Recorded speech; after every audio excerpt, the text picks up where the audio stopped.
Welcome, thanks very much for coming today. I'm going to talk to you today. I'm Imogen Goold, I'm from the University of Oxford. I'm going to talk to you today about whether it would be right to make vaccination mandatory. Now, this is the second lecture in my series of 3 lectures on medical law and ethics this term. And I wanted to talk first about the approach that I want to take. And I think it's important to say at the outset that vaccination debates are emotive, and I think it's really important as a society that we all think about how we speak to one another in these debates. And I don't think that we get anywhere by denigrating people's views, and I don't think we get anywhere by mocking people, and I certainly don't think you change anybody's mind by making fun of them or calling them stupid. So my attitude to this is have an open mind and listen to people, and start from a position of respect and thoughtfulness about what other people might think. So I've got my own views about vaccination, that's true, of course, but I'm really interested in your views, so I've left time at the end so you can ask me questions and tell me what you think as well. But what I'm going to do today is try to present you with what I consider to be some trustworthy information. Some of that will tell you that vaccines have risks. Some of it will talk about the benefits of vaccines. And I want to, in this conversation, try to give you a framework for thinking about how we might arrive at a decision about what to do in terms of vaccination. What I don't want to do is delve into really detailed technical debates about diseases or every vaccine or some of the really vexed debates that have sort of dogged this area for a time. But what I have done, however, for those of you who want this sort of detailed information, I've put some links on my slides which you'll be able to access, and I've also put these in my transcript. The first is the Oxford Vaccine Knowledge Project. Lots and lots of information about vaccinations, what they do, their benefits, their risks, and so on, people's attitudes, people's stories about their experiences of them. There's lots of data at Public Health England about what impacts vaccination has had. But I've also put in a link to a series of FOI requests where you can find out about the risks of vaccination, so in particular, vaccine damage claims. So there's a really balanced picture is what I want to give you. So what I want to do in this lecture is start by looking at some vaccine success stories, because I think it's important to think about why do we think vaccination is worth doing in the first place. And then I'll talk a bit about some of the things that we do vaccinate for, and then I'm going to explore the concerns that people have and the reasons people resist vaccination. And then I'll proceed to thinking about what are we to do and whether we should approach these by having vaccinations be made mandatory. So the best way to see what vaccination has done that's been a big success is to look at 2 big success stories from the 20th century. And the first of these, with which you'll almost certainly be familiar, is smallpox. So smallpox is an incurable disease that has a fatality rate of 30%, and even if you survive it, you might be left with very severe scarring. So this was a scourge over the centuries, smallpox. Early efforts to control the disease, you'll be aware of these, probably involved variolation, and then Edward Jenner developed his famous vaccine based on cowpox at the end of the 17th century, end of the 18th century. And what we can see is that the widespread use of that vaccine led to a really dramatic decline in cases of the disease. So what this shows you is this is the percentage of deaths caused by smallpox in London. And what you see is that nearly 20% of deaths were caused by smallpox at this time, right, at the end of the 18th century. Many of those were children. The vaccine's introduced at around 1800, you see a drop, and then we see the point when the vaccine becomes mandatory in the mid-19th century here, so you see this even further decline. So vaccination was made compulsory for smallpox in this country in 1853. And so it's really clear that vaccination in that case reduced deaths.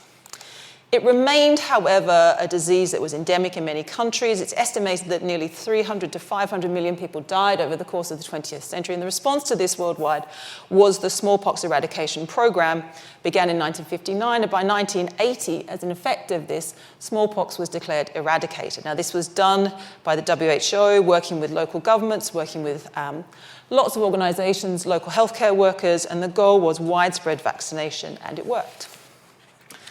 Another major success story is polio. So some of you may be old enough to remember before the pre-polio vaccination days and how people felt about polio. Polio would sort of work its way through towns and villages, and parents become very, very afraid if polio was going to break out. Now, the reason for this is it's very contagious, it's spread through sneezing and coughing, unclean hands, and it's incurable. So it's still incurable, but we have therapies that we can use, ventilators and physical therapy. And the reason it's so dangerous is it causes meningitis, but in particular it causes paralytic disease, so your muscles stop working. And the impact of this was that you would stop being able to breathe. So this is a really familiar image of a little boy in an iron lung. Iron lungs were developed in the early 20th century, but they became more available as we moved to the mid-20th century. And what it did is it enabled them to breathe. So it kept them breathing while they could recover from their paralyzed muscles. So it saved lives. But it has a nearly 10% death rate if you had paralytic disease. And even if you survived polio, you could be left with muscle pain, weakness, and you can still see people today who suffered polio when they were children. Mary Berry is a good example of someone you might have heard of who had polio, and it left her with permanent curvature of her spine, and one of her hands is still affected. So it had long-term impacts as well as causing numerous deaths. And vaccines were the key thing that dealt with this. So 2 vaccines were developed in the 1950s. This is data from the United States, but what you can see here is there's an epidemic of polio that happens in sort of the early 50s. That's this big spike in cases. This is cases, this is deaths. The vaccines come in 1955, and we see this drop, and it stays low. And in many countries, polio have been declared polio-free. So Europe's an area where we are polio-free. And what we also see is the impact of vaccinations worldwide. So polio remained endemic in many other countries for a long time, and the Polio Eradication Initiative began in 1988, and its goal was to eradicate polio elsewhere. So following in the footsteps of the smallpox program, a similar approach. This was led by the WHO, working with the CDC and UNICEF and the Gates Foundation. And what has it done? Well, similarly, it's pursued programs of vaccination, and the impact has been a huge reduction in cases of polio worldwide. So in 1988, when it began, you can see there are 350,000 cases of polio a year. Now we're at less than 700 cases. And it's estimated to have prevented at least 2.2 million cases. So when you think about the fatality rates, you can see that that's a lot of deaths have also been prevented. So these are successes of vaccination. This is what it does. But these were big global diseases. They were really terrible diseases. What do we vaccinate for now? Well, what I want to do is briefly take you through the schedule of vaccination, but not spend a lot of time looking at it, but to think about what kinds of diseases we vaccinate against and why. So we vaccinate very young children for a lot of conditions. And this is, in fact, one of the concerns that people who have concerns about vaccination have, is that we give too many vaccinations too soon altogether. So babies will be given these at 8, 12, and 16 weeks, and there's a whole series of vaccinations, and they protect against a lot of diseases. So polio remains one, tetanus, whooping cough, rotavirus, pneumococcal infections, and meningococcal infections. We continue these through childhood. Some are boosters, some are other vaccinations. That's because some of them can't be given as early, so things like the MMR works better if you give it slightly later. Some are yearly, some are boosters. There's a whole range of them that we give over the course of childhood. We also continue to vaccinate into adulthood. So obviously some people will have things like COVID vaccines, or they'll have flu vaccines yearly. You will have a tetanus booster. We also vaccinate people against whooping cough to protect babies. And as you get older, you might be offered things like a shingles vaccine. And some immunocompromised people might be offered certain vaccines as well. So we continue to vaccinate throughout life, and we do it for lots and lots of diseases. Now, I don't want to go through the whole schedule. What I want to do is pick out the 4 key reasons why we vaccinate. And the reason to do this is that when we want to think about why should we vaccinate, how should we respond to concerns about vaccinations and whether we should make it mandatory, it's really important to understand why you're doing it in the first place. Because actually there are multiple reasons why we vaccinate, and they differ by disease, and they differ by who we give the vaccinations to. So the first reason is to protect vaccinated individuals from non-communicable diseases. So this is a really famous image of tetanus, and this is what tetanus does to you when it's untreated. What it does is it causes really painful muscle spasms, and they can be so strong that they can break your bones. It's why it's also called lockjaw. It locks your jaw up. It's incredibly painful, and they last for weeks. And the way you get tetanus is not communicated from other people, but it's a bacteria that lives in soil, manure, dust. So that's why your worry would always have been like having it come in through a cut, or it would be you pierce the skin with something that's got the bacteria on it. So a rusty nail in your foot, that's a classic thing you would worry might give you tetanus. But tetanus is a disease that can be really easily prevented with a vaccine. And that's why children are vaccinated against tetanus. Your protection against tetanus wanes over time, and that's why you might have a booster. Now, we can treat it to a degree, but if it's not treated quickly, it is really painful and really, really unpleasant. The other reason that we vaccinate people is probably the one that's most familiar. And this is that we vaccinate against communicable diseases, so diseases that are spread between people. Now, we spread diseases in all sorts of ways: coughing, sharing bodily fluids, touching things and then touching them. And different diseases are more or less communicable. So measles is one of the most contagious diseases there is, that if you walk into a room and someone has measles, really high chance that you will catch measles from them. And the reason we do this is to protect people against either severe illness or death or lifetime disability that can result from some of these diseases. So a really good example of one of these diseases is meningococcal disease. So this is a picture of Charlotte Cleverly-Bisman. She's a little girl who became the face of vaccination in New Zealand for a while, and that's because she caught meningococcal disease when she was very young as a baby, and as a result of that, she had to have all 4 limbs amputated. And that's because meningococcal diseases, infections, cause all sorts of damage to your tissue. And the treatment is to essentially amputate to prevent the spread of that damage into your body. It can also cause deafness, brain damage, nervous system problems, and all sorts of things. It's a really terrible disease. It's rare, but when you get it, it's severe. And that's the thing to think about when you're thinking about diseases. Some happen to a lot of people, but they aren't that severe. Some happen very rarely, but when they happen, they're catastrophically bad. And that's part of what we need to be doing when we're thinking about what to do, is having a sense of what does this particular disease do, and to how many people, and to what level of severity. It's also, happily though, an example of a disease that's very well controlled by vaccination. So you can see the impact of the introduction of Men-C and B on cases of meningococcal disease, a huge decline in cases. It is a disease that vaccination stops. The third reason that we vaccinate is to protect other people from contracting communicable diseases. And whooping cough is a really good example of this. Now, of course, the way people catch diseases from us, we should all be familiar with that, is that we spread it. And the way vaccination stops that is it stops me having the disease. So it means I can't have it, so I don't pass it on. It also might reduce my symptoms. So some vaccinations just reduce your symptoms. You might still have it, but you have it less severely. So you're less likely to cough, you're less likely to spread bodily fluids in that way. And so people don't catch it from you. And that's partly how the COVID vaccine works. It reduces the severity, so you're less likely to pass it on. You won't be ill for as long either. We can also use things like ring vaccination, where you find a person who has the disease and you surround them with vaccinated people. You find all their contacts and you surround them with vaccinated people, and it isolates the case and it doesn't spread any further. And that's one of the strategies that the WHO now uses to deal with isolated cases of polio, and it's what they also use to deal with cases of smallpox. What's also really crucial to understand is that some people can't be vaccinated. Very young children can't be vaccinated. And those with conditions that mean they might have adverse reactions, and also people who have weakened immune systems. These are all people who we ought to consider vulnerable.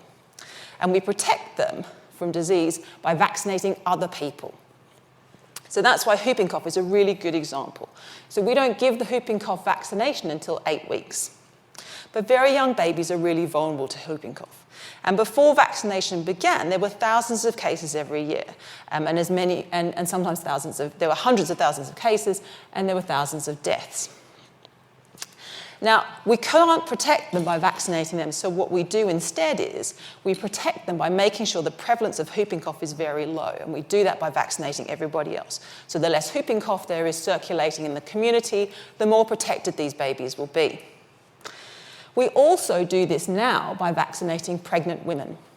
So we make sure we offer whooping cough vaccinations to women who are having babies and other family members potentially, because that means they also won't pass it on to their babies. And it gives these babies time to get old enough and make it to 8 weeks, essentially, when they can have the vaccination and they can be protected. So this is an example of where vaccination is not just protecting the individual who's vaccinated, but it's protecting other people.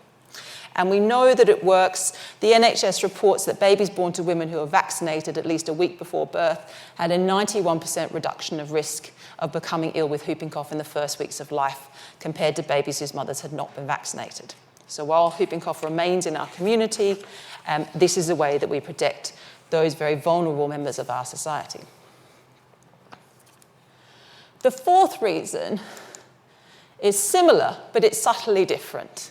And it also gives me an opportunity to talk about another disease that I think is really interesting and one that's important to talk about. And there are diseases which, if you catch them, they can harm your baby. So if a person is pregnant and they catch rubella, it can cause what's called congenital rubella syndrome. Now, rubella itself is quite a mild disease in most cases. It can, in rare cases, lead to things like encephalitis and pneumonia and bronchitis, but generally it's rare. It's a bit of a rash, joint pain, and some headache. But what's really problematic about rubella, and one of the main reasons that we vaccinate against it, is that if you catch it when you are pregnant, it can cause this syndrome in the unborn fetus.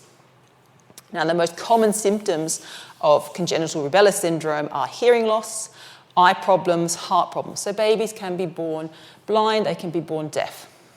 It can also cause miscarriage, stillbirth, neurological problems, and lots of other issues in unborn babies. So preventing rubella is as much, or if not more, about protecting fetuses in utero as it is about protecting people from getting rubella themselves. And this is another example where we can see the impact of vaccination. So this is the impact of vaccination on congenital rubella itself. And you can see when the vaccine is introduced, we see this huge drop in cases. So this is another beneficial thing that vaccines do. They protect us and they protect people around us. So they have both an individual benefit and they have a collective benefit. And they benefit vulnerable people as well as people who are healthy. So we gain as a community when we reduce disease, partly because we ourselves are protected against it, but also we protect other people in our society. So given that, it seems like vaccinations seem like a really, really good thing to do. And demonstrably, they are a very well accepted and highly regarded public health intervention. They are regarded as a very effective way of saving lives and reducing illness. However, people refuse them. So I think the first thing to think about then is to interrogate, why do they refuse them? And in fact, there are a lot of reasons why people either refuse vaccinations or are hesitant about vaccinations. And it's not that this is new. So this is a really famous picture that came out just after Jenner's vaccination started to be used. And it's making fun of the vaccination. It's suggesting that because it's based on cowpox, that people who have the vaccination will start to develop characteristics of cows. And this is actually one of the pieces of propaganda that relates to the anti-vaccination movement, which begins in the very early 20th century. And now there were protests in the United Kingdom and elsewhere throughout the 19th century. Anti-vaccination leagues formed. There was pressure to repeal the compulsory vaccination acts. And so it is not a new phenomenon for people to be concerned about vaccination. It's particularly interesting. This is a point when smallpox is causing hundreds of thousands of deaths, and still people are resisting it. And so it's important to wonder, why would they feel this way? And it's also important to wonder, not just so we can understand it, but so we can think about, if we want to increase vaccination rates, we should listen to their concerns and see if some of them can be addressed. Now, there is a lot of research about anti-vaccination views, and I will try to give you the major strands of the views that we can identify and tease them out. And it's important to understand as well that some of these views interrelate, so they're not necessarily isolated. And when we look at them, you can see that they contain both claims about fact and they contain normative positions. And what I mean there is that people will make claims that they say are true of vaccination, and they will also, on the basis of those claims about vaccinations, may take particular normative positions, what they feel ought to happen. And this has implications for how we respond, because we should think partly about responding to the factual claims, but we need to also respond to the moral dimension, to say, well, even if this is true, we might not agree with your normative position about it. So we might say, yes, vaccines have risks, but I still don't agree that that's a good enough reason for you to opt out of having them. So these are distinct things that we can do when we respond to these concerns if we wish to. And I think it's really important to be clear about what it is that you're responding to. And this is also where people begin, and if you've ever seen an anti-vaccination kind of pylon, this is the bit where people will begin to make fun of people who take anti-vaccination perspectives because they will say, you're wrong. And I think it's important actually to take pause and think about partly why does someone believe this to be true? Why do you think it's not true? And what you might respond with and how. Now, I can't pretend to do justice to the range or the nuance of their arguments, but I shall do my best to give the strands of them. Now, one of these is that vaccinations are not risk-free, that they can be harmful. Now, I think it is true that very often when we're offered vaccinations, we will be told some of the risks, but if you go on the NH website, you will see that they do give you some of the risks. But if you want to see the more detailed, more severe risks, they are there, but you can drill down and find more cases. But because vaccinations are regarded as, on balance, worth any risk, from a public health and community-wide perspective, the benefits hugely outweigh the risks at a community level, they are regarded as safe or sufficiently safe. That doesn't necessarily mean that they are risk-free. And this is one of the arguments that people raise, is to say, actually, vaccines can be dangerous. Now, when they say that, they may say it's because vaccines contain dangerous substances that they consider to be harmful. It may be that they think that vaccinations cause disease in the vaccinated individual. It might be that they think they will cause disease in people who come near them, so the idea of shedding. They may say that vaccinations cause dangerous side effects and that they might produce allergic reactions. Now, some of these things are true. Vaccines do have side effects. Mostly, in most cases, those risks are very mild and they don't happen very often. But there are definitely reported major risks that are associated with all of these vaccinations, from blood clotting, anaphylaxis, fits and seizures, encephalitis, chronic arthritis, and in fact, the OPV, the oral polio vaccine, can in fact, in some cases, lead to paralytic polio. So it's not true that they are risk-free. And so if you wanted to respond to this, you would think about whether the balance is right. There are risks, but is that risk-benefit balance to such a degree that we shouldn't vaccinate? The public health view is no, nothing becomes a vaccination that is rolled out publicly unless the benefits outweigh the risks. Other concerns people might raise are that there are long-term risks that we just don't know about. So these are identified risks that somebody may not want to run. They may not feel it's personally right for them to run it. They might also say there's just limits to what we can know. Science hasn't caught up yet. They might say there are limits on safety trials. The ways we test vaccines just aren't good enough. And then the position that follows from this is that individuals should weigh these risks themselves. So an autonomy argument that we'll look at a bit more later. And that then they may decide to refuse vaccination because they say the risk to themselves outweighs the benefits. Now, it might be because they think the risks are generally so great that we shouldn't have vaccination, or it might be they think, I personally don't want to have the vaccination because my evaluation of this is that the risks to me aren't risks I want to run relative to the benefits. Now, we know these risks exist. In fact, we know it to such a degree that there is the thing called the Vaccine Damage Payment Scheme.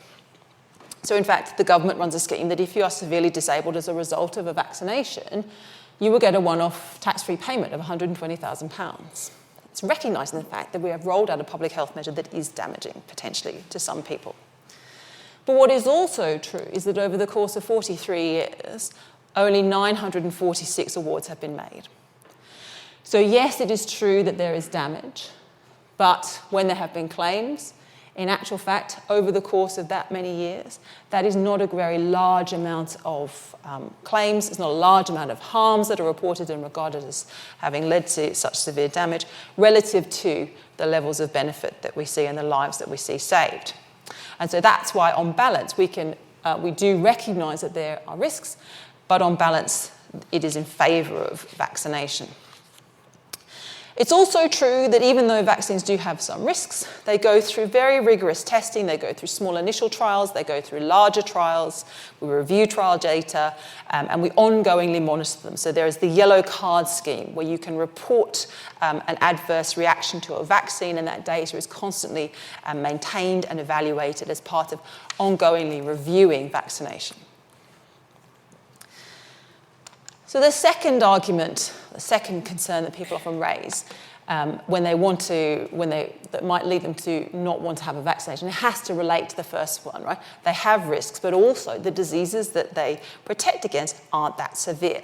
So this, I'm not sure if you can read it, this is a comment from a Reddit thread discussing vaccinations, and she says, measles isn't dangerous, it's an integral part of childhood. How do you think people back in the 1700s survived? Well, what we can actually see is lots of them didn't survive, that they died is partly true, but it's also true that many, many people had measles and they did survive. I had measles as a child and it was mild and I'm absolutely fine. I was fine then and I'm still fine. So of course that is true. But what is also true is that some of these diseases are often mild but can be severe. But essentially the normative claim here is that if the disease isn't that severe, and there are risks, that the balance tips in favour of them saying, well, it's not necessary for me to get vaccinated, or I don't want to run that particular risk because I don't think it's personally worth it. So again, there are some claims of fact in here, and that leads to some normative arguments. Now, one of the ways you could respond to this is to interrogate each disease, which I don't intend to do here. But if we take two diseases that people do often say this about, we can look at whether this claim is true. So one of them is rubella. Yes, it is largely mild. Sometimes it is severe, but almost invariably it isn't very severe. But we could also respond to that normatively to say, even though that disease will not be severe if you catch it, it has other implications for other people. So we come back to the reason why we vaccinate against rubella partly, which is to protect pregnant people. And so the normative claim may not be the only normative position we need to consider when we think whether or not we should vaccinate and whether or not people should be required to vaccinate. And we'll come back to that later. But that's why it's important to understand the different reasons why we vaccinate and the particular concerns people have. The other way we could look at this is we could challenge the factual claim and say, actually, measles is dangerous. So measles can be mild, that is true. But we also know that there is a death rate to measles of between 0.1% and 0.3% of cases, even with good treatment now. So sometimes measles leads to encephalitis, that can cause deafness, it can cause intellectual disability, can lead to pneumonia, and that is why there were thousands of deaths from measles in the past. And if any of you have ever heard of the really famous story of Roald Dahl's daughter who died of measles, and he wrote a letter, a public letter afterwards to express what had happened because he was so distressed that his daughter went from well one day to essentially she died very soon after measles because of the impact that it had on her. The third argument is that we don't actually need vaccinations to reduce disease. And this is the idea that actually either the diseases are treatable, or if we're healthy enough that we can resist them. So the better way is not to put things into our body like vaccinations, but to think, well, I'm a healthy person, I eat well, I'm fit and so on, and I can resist it. And we saw some of that in the public discourse around COVID vaccinations, is some people saying, well, I don't think I need it, and my body will fight it off or will build natural resistance. And that is what people argue about a range of diseases. And some people even argue that you'll be more able to resist the disease, or you'll be stronger if you naturally fight it off and develop natural resistance, and argue that is better than vaccine-induced resistance. Now, one of the ways we see this manifest is people pointing out that actually there are some diseases that declined without vaccination. So this is a good example. This is measles. So measles at vaccination isn't introduced until 1968, but you can see this really big decline in measles anyway. So it's declining before we hit the point when the vaccine is introduced. And by the time the MMR is introduced, it's very rare. Now, one argument that so what we know is that Public Health England says that, well, actually, we prevented lots and lots of deaths from having the vaccination. But what other people argue is that it's not true, that it isn't true that the vaccine is necessary to reduce measles. So they're saying, well, actually, we don't need vaccinations because the disease can be dealt with in other ways. Now, to some degree, this is actually true, and it's partly true with measles. And the reason it's partly true is actually other things happened at that point. The reason measles declines in the 1940s and 1950s is because we develop antibiotics that are very good at treating the bacterial pneumonia that comes from having measles, which is a cause of death. We also see an increase in sanitation, an increase in nutrition. So actually, people did get better at fighting off measles, and also we got better at treating measles. These things are true. But what isn't true is that we don't need the vaccines. And the way I think about this is, this can all be true. But what is also true is that there is a set of deaths here that are deaths that happen even when all of that is true. So even with all of this treatment, there is still a death rate from measles. But what we also know is that when we eradicate measles, those deaths will be eliminated. So part of the question here is to interrogate the evidence really carefully. It's also to respect the fact that someone has looked at that data, and in fact, this person has looked at that data, and he does make the arguments that I make about nutrition and sanitation. But someone can easily look at that data and think, do you know what, it does look like vaccines don't do this. And this is what I mean about being respectful and thoughtful when you're thinking about why somebody might resist vaccinations, and taking seriously people's positions about this is that there may be an understandable basis. In fact, they might also be right. It is true measles was reduced in this way.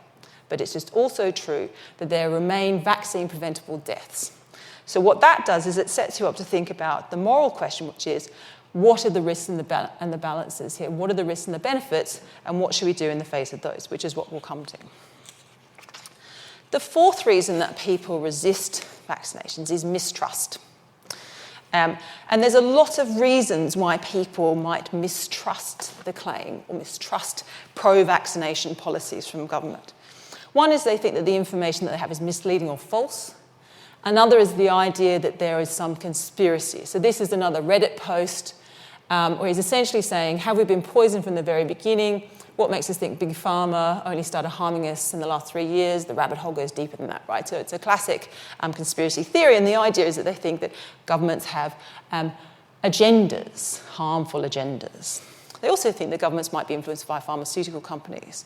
Now, these are empirical claims, these ones, and they may be true. They may not be true. So we can understand those claims. We may disagree with them, and that is a different matter. It might be that somebody has access to information which is inaccurate. That's true. But the other things that are particularly, these are kind of small dimensions. The really interesting things are generalized mistrust of healthcare systems. So what you can see is that there are people who mistrust healthcare systems, and they might have intelligible reasons for this. One is that they may have had problematic experiences in the healthcare system themselves, and so they may have a lack of trust in healthcare providers. Another is they might be a member of a group that has a history of mistreatment in healthcare systems. And so a really good example is the impact of the Tuskegee syphilis study on African American people and the implications for those people's trust in the healthcare system, which were well-founded.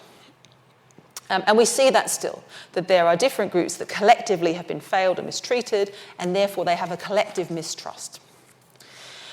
And what I think we need to do when we think about this reason is partly the response to this is good data, but partly it's thinking about the reasons why somebody may mistrust systems and addressing those and working with those. The final reason is the idea that there are moral objections, so particular moral claims that people made about vaccines themselves. So not about the implications of vaccines so much, that they raise concern. So one of these is they believe that it's problematic that they're made from human cell lines. A more popular one is that the cell lines that are used to manufacture some vaccines, so the AstraZeneca COVID vaccine is an example of this, are made from cell lines that are derived from aborted fetuses. And this is true, that cell line is derived from a therapeutically aborted fetus from the 1970s. Some people have concerns about the use of animal products. So if you're a vegan, you may have an understandable concern about a vaccine that's produced in a way that you think is morally problematic. Or you might have concerns about GMOs. So GMOs are used in the nasal flu vaccine. So there are a range of bases on which somebody may subscribe to a particular moral position, and then that makes it difficult for them to accept vaccinations because they're committed to a prior position. And in this situation, taking those ethical positions people might have seriously and understanding them is really important in the way that we respond to the reasons why they may be hesitant or object to vaccinations. So the next question is, well, why do we need to do anything? It's really clear that vaccination is beneficial on balance. But why would we even consider whether we need to make vaccination mandatory? Why do we need to do anything at all? Well, what we see is sometimes there is a drop-off in vaccination rates. And when that happens, we see harms to people. So good examples are recent measles outbreaks that I'll talk to you about in a moment. The WHO has named vaccine hesitancy as one of the top 10 global threats to health. So it is considered to be a real problem. We also need to think about the fact that when vaccine rates drop to a particular level, vulnerable people may be harmed. People may be harmed themselves because they get the disease, and other people may be harmed if the disease is passed on to them by unvaccinated people when they themselves can't be vaccinated. And we can see what this looks like when we have a drop in vaccination rates. Now, this is data from Public Health Wales as they've been trying to explore why they had recent outbreaks of measles. And what's really clear from their data is that the cases, this is confirmed cases of measles in Wales, and what they did was they look at the year of birth of the children or the people who are experiencing measles. And what you can see is that it tracks with when people, when there was a reduction in uptake of the MMR in the wake of concerns about its association with autism. So there's a direct correlation there. Whether it's causal, that's not what I'm saying, but what they were saying is there is a correlation that many of the children and people who had measles were from the period when there was a drop in vaccination uptake. And so what we can see is that when vaccination levels decrease, we may see an increase in disease. So we lose the benefits. And there are arguments that we need to hit particular levels, so what is sometimes called herd immunity, is probably better to think of it as collective protection, that we need to hit a certain level to enable us all to be protected, and that the vulnerable people can tolerate not being vaccinated because enough of us are vaccinated to protect them. So the question is, what should we do? Well, it's a difficult one, and there are a lot of different ways into thinking about this question. And I think the first thing to do is to think about what kinds of principles and values might be at stake. And then I'm going to unpack some of them. So one of those is the idea of autonomy. Another is parental responsibility for children. So not only are people making individual decisions, they're also making decisions on behalf of other people, so particularly children, and whether or not the risks and benefits are right in relation to their child. We might also, and I think rightly should, think that there are questions of beneficence and whether we ought to protect vulnerable people. So not thinking about what do I want to do, but rather what ought I to do for the sake of other people. We could think about it in terms of ethic of care. We could think about it in terms of beneficence. We might also wonder whether we ought to be paternalistic, protect people from themselves. And we need to think about the relationship between state and individuals and what is the right role for government. What is it that government could or should do? Now, there are different ethical frameworks for which you might think about this. You might think that respect for autonomy should be the dominant value, and we start from that as a position, and that's one of the ways I'll think about this in a moment. You might be a utilitarian. You might think, well, actually what we need to do is look at which is the strategy that gets us to the best overall benefits. But another way to think about it is in terms of the concept of fairness, and that's what I'll also look at in a moment. And when we do this, we also need to weave in ideas about proportionality and the right role of the law in relation to citizens, and the question of just because someone ought morally to do something doesn't mean it's right for the law to make them to do it necessarily. It might be, but it might not. So the way I'm going to do this is I'm going to look first at autonomy. I'm going to look at it through the lens of autonomy first, and then I'll look at it through the idea of fairness.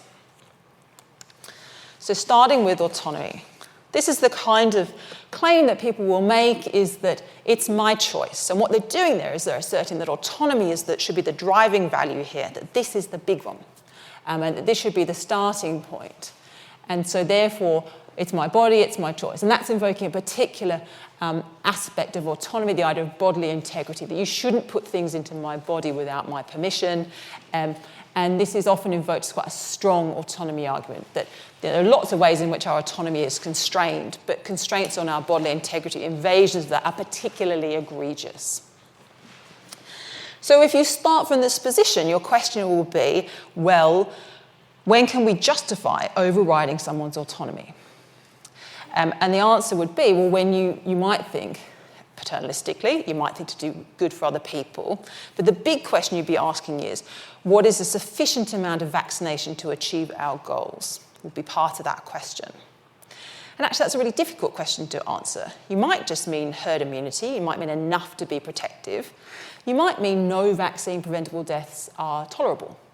So there's different ways to answer that question. You might say any death that happens that could have been prevented by vaccination, where the vaccination is safe, is a death that is a wrong, and it shouldn't have happened. And if you thought that, your goal would be eradication. That's exactly what happened with smallpox. And so these are difficult questions, partly because, as we saw, there are different reasons to vaccinate for different diseases. Some are just individually protective, tetanus. Some protect both ourselves and other people, and some really are more about protecting others rather than ourselves. And that should play into your thinking about when you think overriding autonomy is legitimate.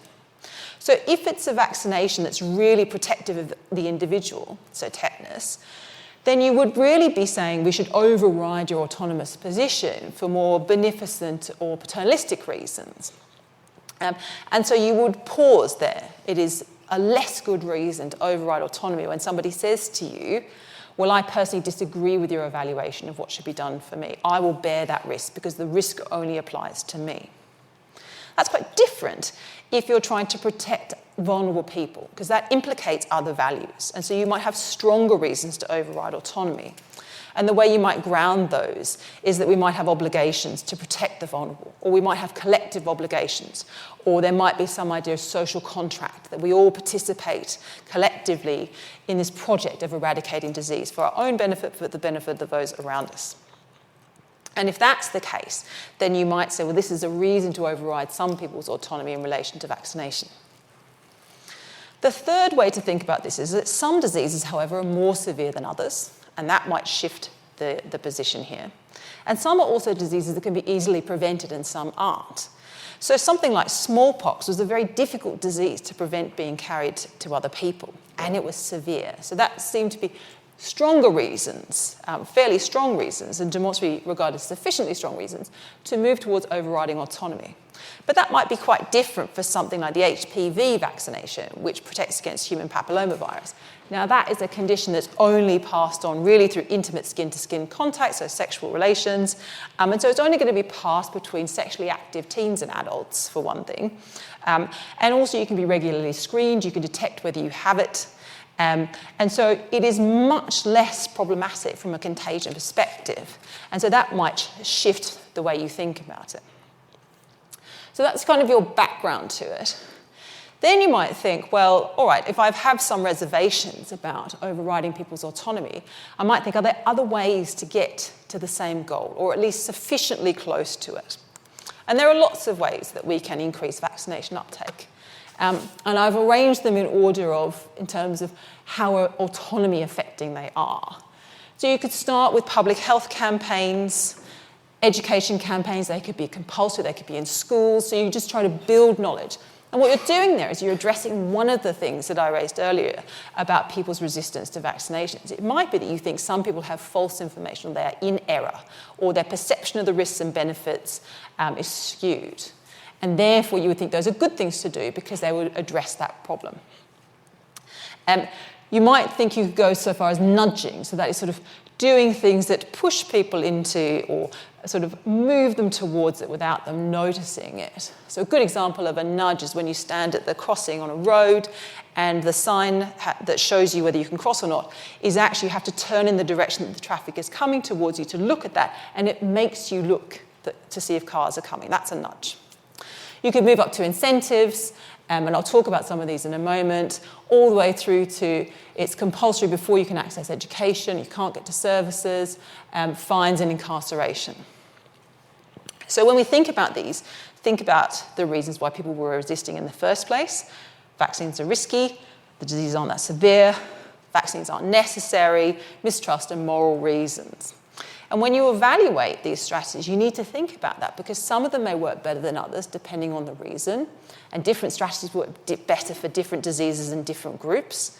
And some of them might be counterproductive as well.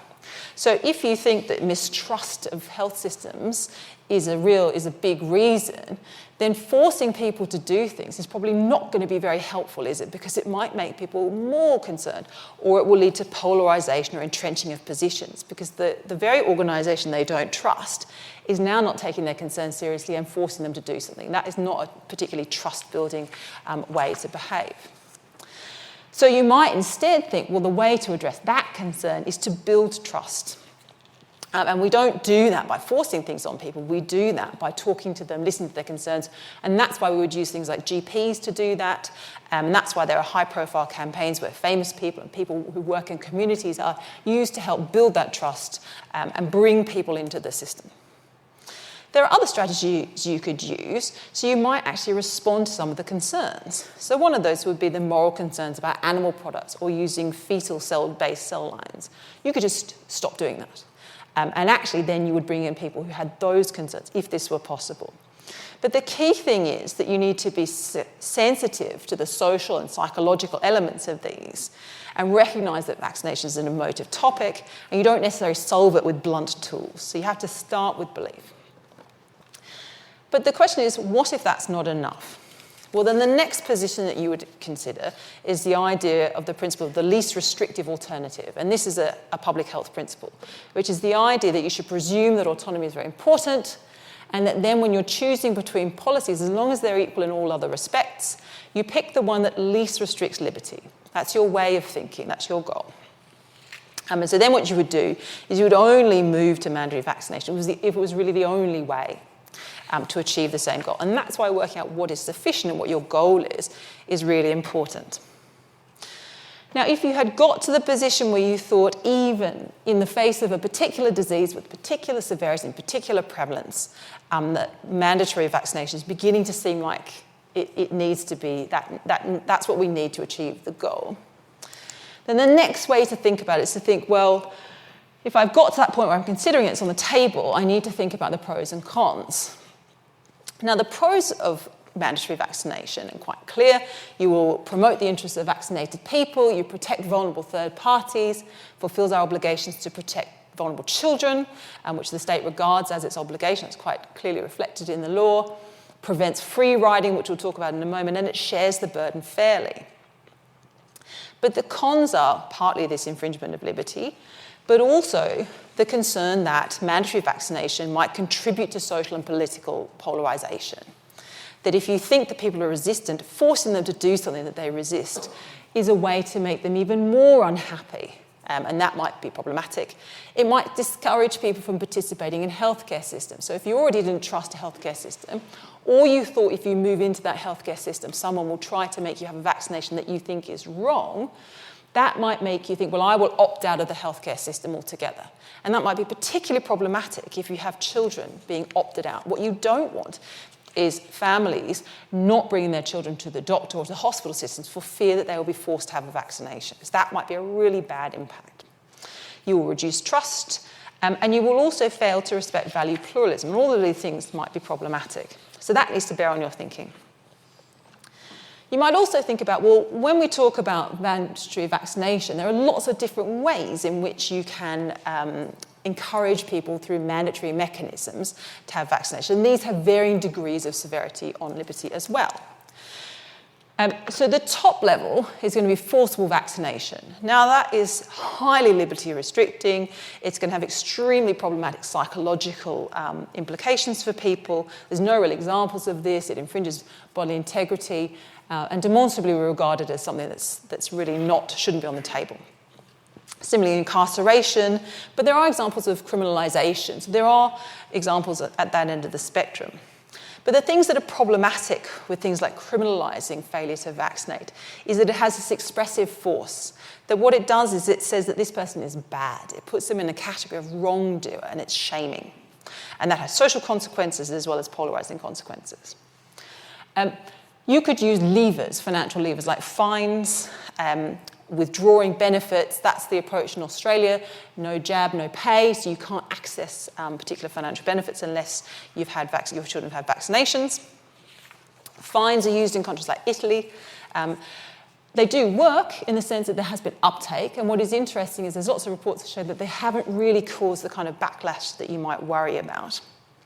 The other one that's popular is the idea of exclusion from services, and this, I think, is possibly one of the most palatable. It's the idea that you can't access social goods like education or access to particular jobs or particular settings unless you also participate in the social good of vaccination. So in one sense, it's more intelligible because it is about the thing that the person is free riding on.